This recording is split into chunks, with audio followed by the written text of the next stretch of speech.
بسم الله الرحمن الرحيم. الحمد لله الذي خلق الإنسان وعلمه البيان، والصلاة والسلام على رسوله الذي أرشده إلى كنوز العلم والعرفان، وعلى آله وأصحابه أجمعين. أما بعد، فقد قال رسول الله صلى الله عليه وسلم: لا تزول قدم ابن آدم يوم القيامة حتى يسأل عن خمس: عن عمره فيما أفناه، وعن شبابه فيما أبلاه، وعن ماله من أين اكتسبه وفيما أنفقه، وماذا عمل فيما علم، او كما قال علیہ الصلاۃ والسلام. ابھی میں نے آپ لوگوں کے سامنے اپنے پیارے نبی محمد عربی صلی اللہ علیہ وسلم کی ایک حدیث تلاوت کی ہے، جس میں ہماری دنیا کی زندگی کے بارے میں چند سوالات کیے گئے ہیں. یہ وہ سوالات ہیں جن کا جواب ہر امتی کو قیامت کے دن دینا ضروری ہوگا.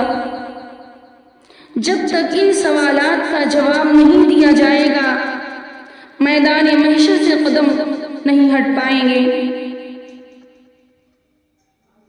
حدیث پاک کا مفہوم ہے کہ آپ صلی اللہ علیہ وسلم فرماتے ہیں کہ قیامت کے دن آدمی کے دونوں قدم اس وقت تک نہیں ہٹ سکتے جب تک کہ 5 چیزوں کا مطالبہ نہ ہو جائے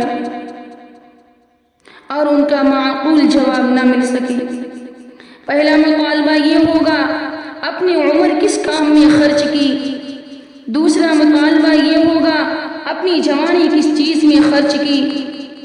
تیسرا اور چوتھا سوال یہ ہوگا: مال کہاں سے کمایا اور کہاں خرچ کیا. پانچواں سوال یہ ہوگا: تم کو جتنا علم ملا تھا اس پر کتنا عمل کیا.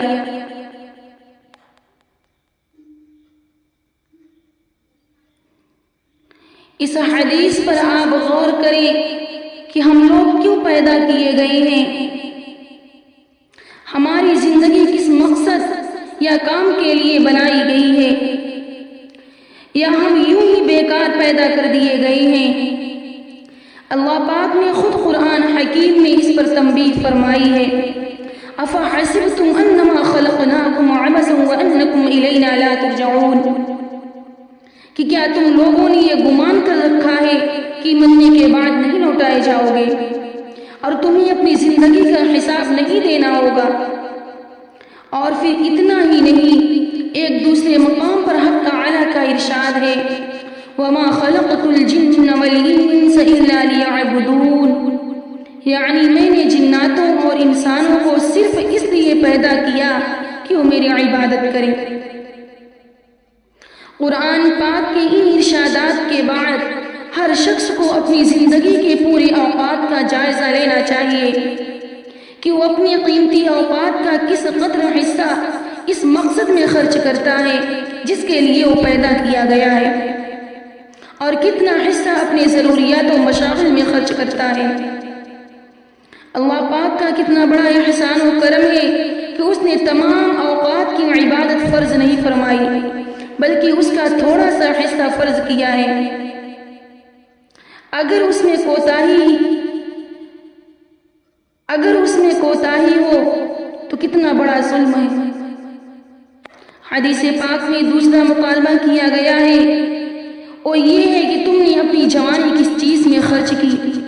کیا اللہ کی خوشنودی اور اس کی رضا کے کاموں میں، اس کی عبادت میں، مظلوموں کی حمایت میں، اور کمزوروں، ضعیفوں اور اپاہجوں کی مدد میں خرچ کی، یا اپنی جوانی کو آوارگی، گناہ کے کاموں، فلم، ٹیلی ویژن اور طرح طرح کی برائیوں میں گنوائی؟ کہیں ایسا تو نہیں کیا کہ اس قیمتی جوانی کے بے بسوں پر ظلم کرنے میں، ناحق کی مدد کرنے میں، فضول اور گناہ کے کاموں میں خرچ کیا؟ آپ خود سمجھ لیں، اس سوال کا جواب آپ کو ایک ایسی عدالت میں دینا ہوگا جہاں نہ تو وکالت چل سکتی ہے نہ جھوٹ فریب کام آ سکتا ہے۔ وہاں تو آپ کے تمام کیے ہوئے کاموں کی گواہی خود آپ کے بدن کے ہر اعضاء دیں گے۔ اليوم نختم على افواههم وتكلمنا ايديهم وتشهد ارجلهم بما كانوا يكسبون، کہ آج ہم قیامت کے دن زبانوں پر مہر لگا دیں گے، پھر ان کے ہاتھ پاؤں ہم سے خود بات کریں گے، یہ پاؤں یہ ہاتھ وہ سب کچھ بتا دیں گے جو کچھ کیا کرتے تھے۔ یعنی ہاتھ خود بول اٹھے گا کہ مجھ سے کس کس پر ظلم کیا گیا، کیا کیا ناجائز حرکات مجھ سے کرائی گئی۔ پاؤں خود گواہی دے گا کہ مجھے کیسی کیسی ناجائز مجلسوں میں لے جایا گیا، برائی اور غیبت کی مجلسوں میں پہنچایا گیا، ٹی وی اور فلم جیسی شیطانی مجلسوں میں لے جایا گیا۔ غرض کی بدن کا ہر حصہ سچی گواہی پیش کر دے گا، جو کچھ اس سے کیا گیا ہوگا سب کچھ بتا دے گا۔ انسان اس کی سچی گواہی سن کر بوکھلا جائے گا اور کہے گا، ارے تم نے ہمارے خلاف کیوں گواہی دے دی؟ کمبختوں، تمہارا ناس ہو جائے، تمہارے لیے ہی تو میں سب کچھ کرتا تھا اور آج تم ہی ہمارے دشمن بن گئے، مگر ایسا مجبور ہیں کہ اس دن کوئی حق کے خلاف بات نہیں کر سکیں گے۔ میری عزیز ماں اور بہنوں، آپ ذرا غور کریں، اس وقت ہمارا کیا حال ہوگا اگر ہم نے اپنے پاؤں اور زبان سے اچھے کیے ہوں گے تو شرمندگی نہیں ہوگی۔ اگر ہم نے اپنی قیمتی جوانی کو غیبت، لگائی بجھائی، چغلخوری اور بے جا رسموں میں خرچ کی ہوگی تو ہمیں اس دن افسوس کے علاوہ کچھ ہاتھ نہیں آئے گا۔ ہمیں چاہیے کہ اپنی اس قیمتی عمر کو خدا کی عبادت، اطاعت میں لگائیں، اس کی رضا اور خوشنودی حاصل کرنے کے کاموں میں صرف کریں۔ ایک بری عادت جو عام طور سے سب میں پائی جاتی ہے وہ ہے غیبت۔ خدا را اس غیبت سے اپنے آپ کو محفوظ رکھو اور کسی مسلمان کی پیٹھ پیچھے برائی نہ کرو، ورنہ خدا کے یہاں سخت عذاب میں مبتلا ہونا پڑے گا۔ وَلَا تَجَسَّسُوا وَلَا يَغْتَبْ بَعْضُكُمْ بَعْضًا أَيُحِبُّ أَحَدُكُمْ أَن يَأْكُلَ لَحْمَ أَخِيهِ مَيْتًا فَكَرِهْتُمُوهُ، یعنی تم کسی کے عیب کا سراغ نہ لگایا کرو اور کوئی کسی کی غیبت بھی نہ کیا کرے۔ کیا ہم میں سے کوئی اس بات کو پسند کرتا ہے کہ اپنے مرے ہوئے بھائی کا گوشت کھائے؟ اللہ سے ڈرتے رہو، غیبت چھوڑ دو، توبہ کر لو، اللہ بڑا توبہ قبول کرنے والا مہربان ہے۔ اس آیت پاک میں کسی مسلمان کی آبرو ریزی اور توہین بے عزتی کو میرے مرے ہوئے بھائی کا گوشت کھانے کی مانند قرار دیا گیا ہے۔ ایک حدیث میں رسول اللہ صلی اللہ علیہ وسلم نے ارشاد فرمایا کہ مسلمانوں کی غیبت نہ کرو اور ان کے عیبوں کو تلاش نہ کرو، کیونکہ جو شخص مسلمان کے عیوب کو تلاش کرتا ہے اللہ تعالیٰ اس کے عیبوں کو تلاش کرتا ہے، اور جس کی عیب کی تلاش اللہ تعالیٰ کرے اس کو اس کے گھر کے اندر رسوا کر دیتا ہے۔ حضرت انس ابن مالک رضی اللہ تعالیٰ عنہ فرماتے ہیں، معراج کی رات میں حضور صلی اللہ علیہ وسلم نے فرمایا کہ مجھے لے جایا گیا تو میرا گزر ایک ایسی قوم پر ہوا جن کے ناخن تانبے کے تھے، اپنے چہرے اور بدن کے گوشت نوچ رہے تھے۔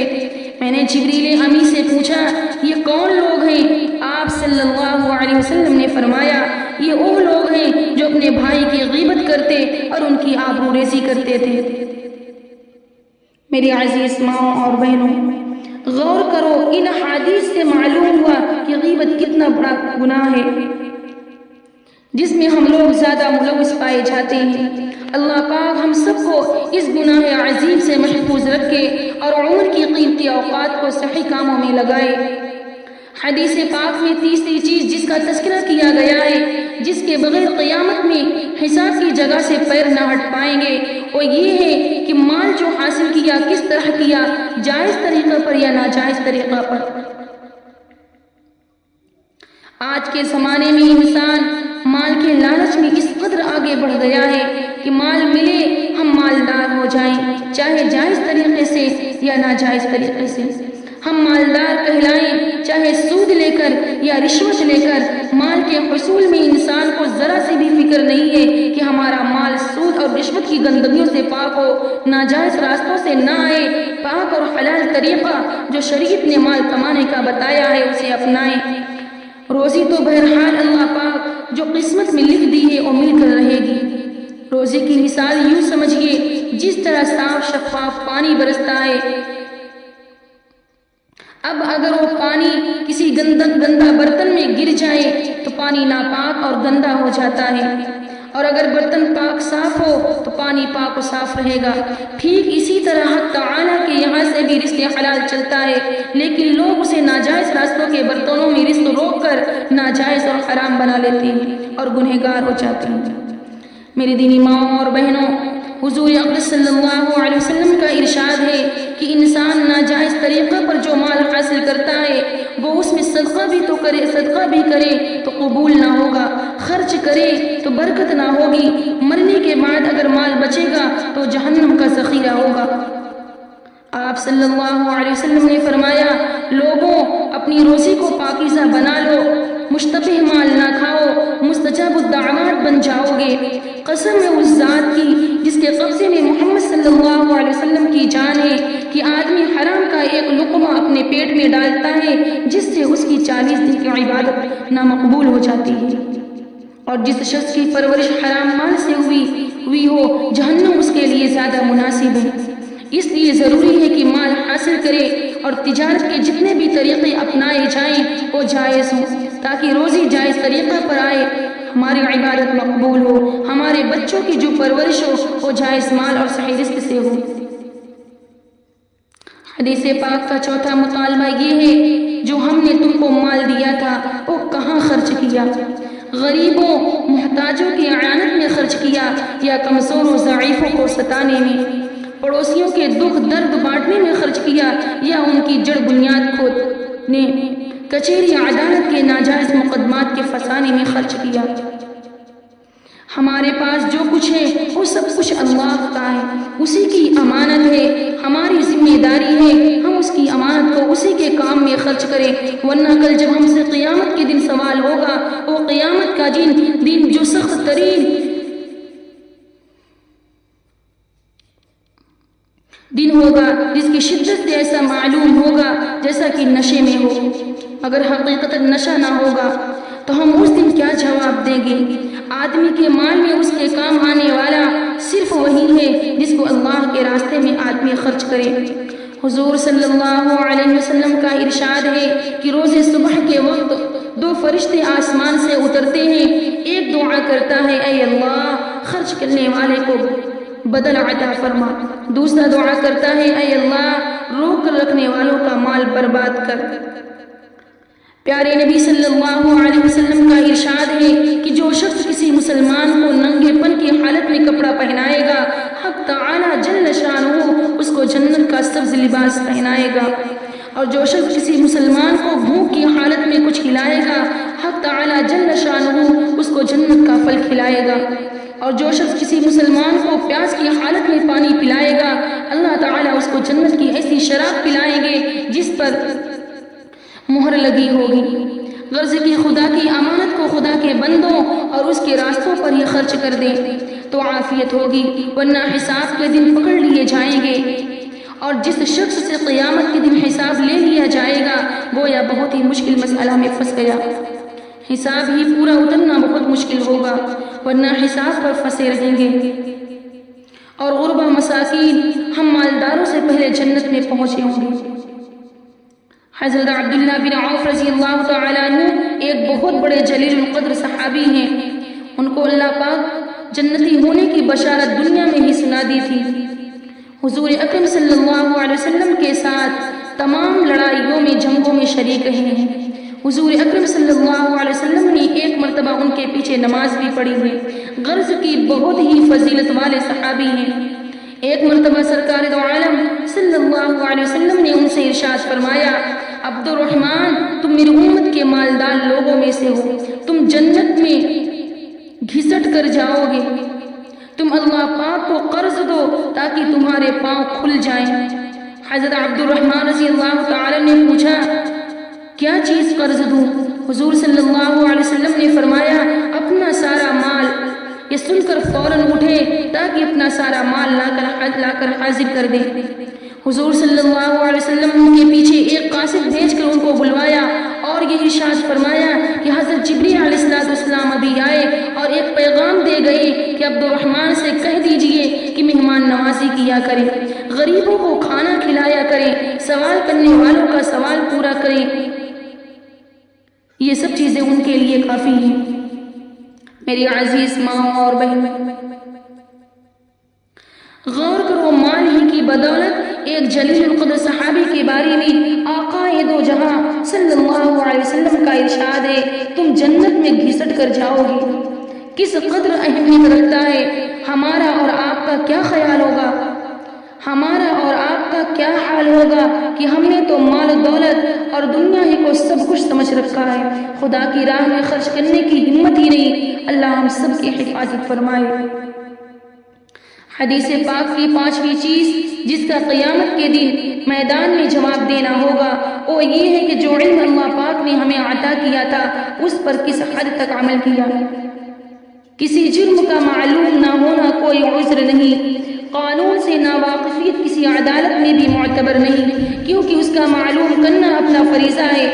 اور یہ بات کہ اللہ تعالیٰ کا حکم نہیں،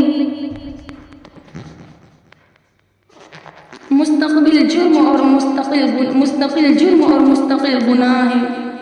اسی لیے حضور پاک صلی اللہ علیہ وسلم کا ارشاد ہے طلب العلم فریضۃ علی کل مسلم، ہر مسلمان پر دینی علم سیکھنا فرض ہے، لیکن یہ بھی ظاہر ہے کہ علم کے بعد کسی جرم کا کرنا زیادہ سخت گناہ ہے۔ آقا مدنی صلی اللہ علیہ وسلم کا ارشاد ہے کہ اپنے علم سے ایک دوسرے کو نصیحت کرتے رہا کرو۔ علم میں خیانت مال میں خیانت سے زیادہ سخت ہے، اور یہ بھی ضروری ہے جس چیز کو دوسرے کو بتایا جائے پہلے خود بھی اس پر عمل کیا جائے، ورنہ ایسے لوگوں کا خدا کے یہاں اور بھی برا حال ہوگا۔ حدیث پاک میں ہے کہ بعض جنتی جہنمی لوگوں کے پاس جا کر کہیں گے کہ تمہیں کیا ہوا، تم یہاں کیوں پڑے ہو؟ ہم تو تمہاری ہی وجہ سے جنت میں گئے ہیں۔ وہ جواب دیں گے ہم تو دوسروں کو بتاتے تھے، خود اس پر عمل نہیں کرتے تھے۔ میری عزیز ماں اور بہنوں، حدیث پاک کے جن 5 سوالات تھے جن کا جواب میدان محشر میں دینا ضروری ہوگا، جب تک یہ زندگی باقی ہے ہم اس کی تیاری کر سکتے ہیں۔ مرنے کے بعد افسوس کے علاوہ اور کچھ نہ آئے گا اور ہم برے حال میں پھنسیں گے۔ آئیے آج ہی ہم اپنے اوقات کو اور اپنی زندگی کے ان لمحات کو غنیمت سمجھیں اور ایسا عمل کریں جس سے ان سوالات کا جواب دینا ہمارے لیے آسان ہو جائے اور ہم خدا کے سامنے روبرو سرخرو ہوں۔ اللہ تبارک و تعالی ہم تمام ماں اور بہنوں کو علم دین سیکھنے اور اس کو سکھانے والی بنا دے۔ اللہ تبارک و تعالی ہمیں اپنے نبی صلی اللہ علیہ وسلم کے بتائے ہوئے طریقے پر چلنے والیاں بنا دے۔ اللہ تبارک و تعالی ہم سب کو جو علم سیکھے ہیں اس پر عمل کرنے کی توفیق عطا فرمائے۔ آمین۔ وآخر دعوانا ان الحمد للہ رب العالمین۔